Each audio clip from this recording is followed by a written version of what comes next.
Aquarelle en tube ou en godet, dans cette vidéo je vous explique les fonctionnalités de chacun. Pour apprendre le dessin et l'aquarelle, abonnez-vous à ma chaîne et activez la cloche pour ne rater aucune vidéo. Vous trouverez dans le commerce des boîtes composées de plusieurs godets. Je vous conseille par exemple la boîte La Petite Aquarelle de Sennelier ou une boîte de la gamme Winsor & Newton Cotman. Vous pouvez tout à fait remplacer un godet par un godet acheté à l'unité. Dans les boîtes d'aquarelle, vous pouvez retirer assez facilement les godets.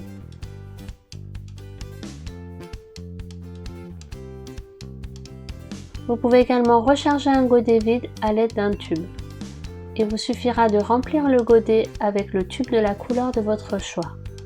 Dans ce cas, laissez votre boîte d'aquarelle ouverte pendant 24 heures le temps que l'aquarelle sèche.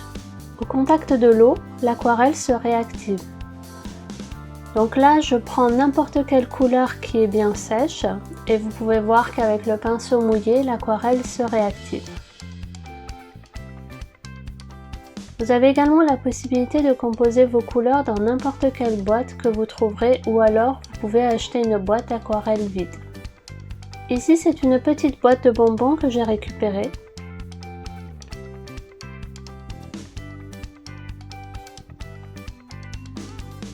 Et là, c'est une boîte que j'ai achetée vide, mais prévue pour l'aquarelle avec des emplacements destinés aux godets. Vous pouvez acheter des godets vides pour remplir la boîte.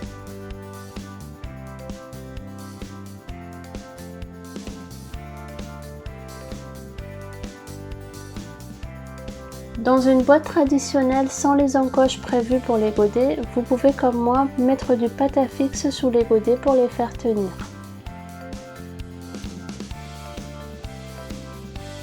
Vous trouverez ci-dessous les liens vers tous ces produits. Dernière possibilité, vous pouvez utiliser directement les tubes sur votre palette. Dans ce cas, prévoyez une palette bien propre. Cette technique est particulièrement adaptée pour les créations sur grand format. En ce qui concerne votre palette, ne la nettoyez pas systématiquement. En réactivant les couleurs qui ont séché avec un pinceau mouillé, vous pourrez les réutiliser. Vous découvrirez même des mélanges très intéressants. Si votre palette est vraiment très sale et qu'il ne vous reste plus de place pour effectuer des mélanges particuliers, nettoyez au moins une partie de celle-ci. Peu importe la formule que vous choisirez, n'oubliez surtout pas de réaliser votre nuancier.